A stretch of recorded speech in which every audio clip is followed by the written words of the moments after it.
Well, I'm really in for it today, guys, because there's some facts that are very important to understand. I mean, first off, I have personally said that I don't like shooting 35mm lenses unless they have ultra bright apertures. The other thing that's a fact is that Leica has not released an original M series lens in quite a while. We don't often see releases in the lens form, and so we might have something for you there today. And the last thing is that Leica's never released a 35mm f1.2 before, so all of this comes together to basically ensure that I'm going to be reviewing this today, the brand new Leica M series Noctilux 35mm f1.2, and it meets all the criteria for what I should enjoy. So let's find out. I'm Chris Niccolls, this is PetaPixel, and this is another 35mm lens review. So today I'm going to be shooting on the Leica M11P. No more using the Sony a7R5 with adapters for us. I mean, we're going to use the sensors that these lenses were intended for, the 60 megapixel sensor in here. And if you're thinking at home, I really want to get a Leica M11 for myself. I mean, it is a great camera. It's my favorite of the M series so far. Definitely go to KH.com, because right now, I checked this morning, there are tons of listings for Leica M11s, M11Ps, even an M11D. And what's great is you'll see a whole bunch of different price ranges. You'll see all the accessories that come with it, the condition that it's in. It really is a great place to make sure that you're buying the right product for you. And if you want to make that Leica M11 as affordable as possible, trade in your old gear. I mean, take advantage of KH's better trade policy. First off, you're going to get full used value for the camera gear that you trade in, and you're going to get a 5% bonus on thousands of certified pre-owned camera gear products from KH.com. So they're PetaPixel's official pre-owned camera gear partner, and you should check them out today. So we take a look at the size and overall handling of this brand new Noctilux lens in 35mm. It's actually a nice size. It's not too big. I mean, first off, looking through the viewfinder, I can barely see in the bottom right corner, and I don't feel like it's taking away from my viewpoint on it. The lens takes 49mm filters in the front. It's quite compact and effectively very similar to the only 35mm f1.2 lenses we have seen so far from Voigtlander. The lens itself is quite lightweight as well. It's not a burden to carry around. They've kept the weight down on this lens. We do get a really nice telescoping built-in lens hood. I like that you don't have to carry anything around or screw anything in. It's always there. You got an aperture ring from f1.2 to f16 and a nice manual focus ring. As always with Leica lenses, everything's machined beautifully. There's also just a little bit of a haptic feedback, a click that you jump over here right as you get to about 0.7 meters. When you go past this point, then you're into close focusing range where it doesn't couple with the rangefinder patch anymore. You would just use it off the live view screen, or if you have an MEV1, well, you're good to go. But I like that there's a bit of haptic feedback there. Also make note that because this is a wider lens physically than what you would normally get with M series lenses, you get this nice ring to turn manual focus, and they don't feel like they need to put that sort of half moon coupler on there for you to put your finger in. It's easy enough just to turn like you would any mirrorless lens. Otherwise, as always, these Leica lenses are built to a very beautiful standard, and it's just a handy little walk around lens. So I know that taking pictures of lost clothing out in the environment, that's Jordan's thing. That's his sort of creative output. That's what he lives for. Not really my thing, but you know what? You see a slipper hanging from a twig, and it gives me a good example to shoot up close, minimum close focusing distance. The background here looks beautiful, very, very soft and very, very shallow. So yeah, there you go. Not bad for the occasional close-up shot.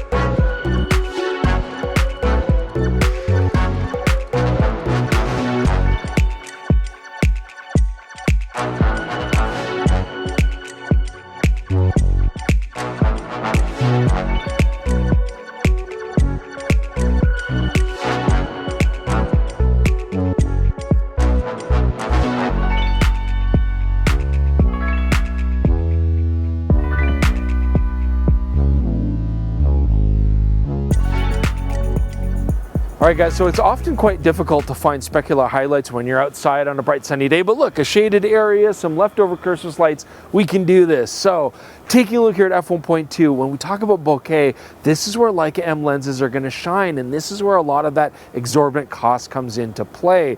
You can see where we get beautiful cat's eye effect to the highlights, but they're clean, no onion rings, nothing inside the bokeh, no soap bubble effect, just clean looking bokeh.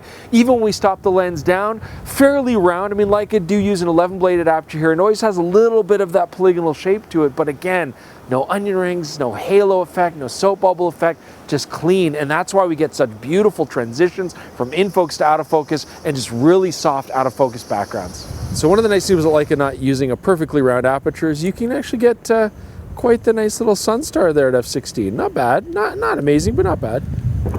You know, anytime we talk about Leica products, we are talking about very high pricing, and that's not always practical for everybody. But we do have a solution for you that can make it a little bit easier, because B&H carries Leica products, and if you use the B&H Payboo Credit Card, you can see some significant savings when you make purchases with that credit card. You got a couple options. And the first one, you can buy Leica products at B&H and they will refund the sales tax to you. That can represent quite a big chunk out of the high price tag that you're looking at here. Or another option is spread the cost out over time. That might be definitely more sustainable. You can spread it over 6 months or a year with your Payboo credit card, and that might make it more manageable. Either way, remember that a Payboo credit card is still something you want to be responsible with, and you do have to get approved for this. So to get approved, look at the link here in the description below or on screen right now. Click on that for more info on how you can get the pre-approval process started. And look at saving with your B&H Payboo credit card today. Payboo credit cards are brought to you by Comenity Capital Bank. We got this beautiful sunny day here to test flare on this lens, and I'm curious about this result because although I have not tested the Voigtlander 35mm f1.2, word on the street is it's very flare resistant. Well, I would say that this has got to be at least as good, if not better, because I cannot make this lens flare. Even shooting f1.2, I'm still getting good contrast. I'm really not noticing any washed out areas. Stopping the lens down, I can't see any ghosts or anything like that. So this is the ghost buster of Leica M lenses. So a 35mm lens with an ultra bright f1.2 maximum aperture, I'm expecting to see tons of LoCA, and that's that chromatic aberration, longitudinal, where you get foreground and background out of focus areas with horrible color fringing and you can't get rid of it in post, so you don't want it. Well, I expect to see a lot. We're actually seeing just a little bit. It's a pretty good result here. You can see a bit of that green magenta shift as you go out of focus, but it's really well controlled. And so I'm surprised by that. You're gonna see a lot of it in my shots today because I wanna shoot a lot of the samples at f1.2, but even stop down a couple stops, it just goes away. So really not a serious issue to worry about. All right, guys, I have a confession to make. I'm pretty skeptical of whether this lens is going to be sharp at f1.2, so let's take a look at our test charts here. Looking in the center at the widest aperture, actually impressively good detail. You'll notice a little loss of contrast, but it's minor. Very sharp in the center. When we stop down to f2.8, you can see that improves quite a bit. You know, we get more detail, we get more contrast, but this is actually very good wide open in the center, because when we take a look at the corners, this is where it starts to fall apart. Shooting f1.2, just a soft, blurry mess with lots of vignetting. It's very noticeable. Stopping the lens down to f2.8 does help, absolutely. Some of that vignetting goes away. We get a bit of more contrast and sharpness, but it's still not quite there. So still soft corners. You're definitely want to stop down to like f5.6 or f8 to get better results from center to corner. The last thing I do want to say about the sharpness on this lens, it is very flat, which is to say, if you focus in the center, the corners are also in focus. Again, that doesn't mean that they're going to be sharp. They just look rough at wide apertures. Leica have created an immaculate lens here in the 35mm f1.2 Noctilux. And it does everything that Leica lenses are famous for doing. I mean, this is giving us fantastic optical performance.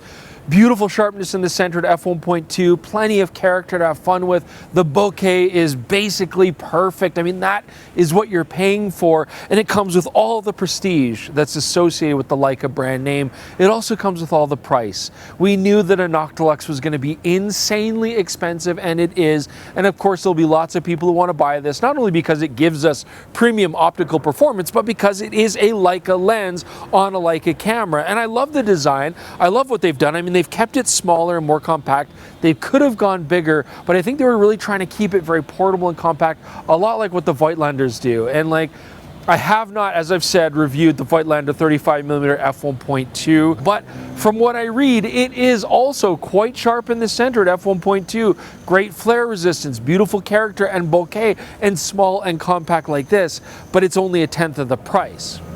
And look, there's a lot of companies now making third-party lenses for Leica M mount to give people more practical, more affordable choices. And I do think that the Voigtlander 35mm f1.2, and I think it's version 4 now at this point, would be a more practical choice and absolutely better value for the dollar. But if you are looking to get an expensive Leica M11 experience, and you want to also have Leica M glass in front of it, I get why you'd want to do that. In fact, I'm surprised that Leica's waited so long to make this. And I do have to say that as somebody who doesn't enjoy shooting 35mm lenses, I did enjoy shooting this because it is good at f1.2, and that's where I really like to shoot these 35mm. Let us know what you think in the comments below. We always appreciate the feedback. We're going to talk about that feedback on the PetaPixel podcast. You can find it on this exact same channel or listen to it on all your favorite podcasting apps. And do consider helping us out by getting a PetaPixel.com membership. You can see all the benefits here on the side, and they are numerous. And it really helps us do a lot of fun special projects. Look at things outside of just cameras and lenses. It also helps the rest of the team, our excellent writers, also do projects as well. So you absolutely get value for your dollar. It's really affordable. Anyways, guys, thanks so much for joining us. We'll see you soon with more on PetaPixel.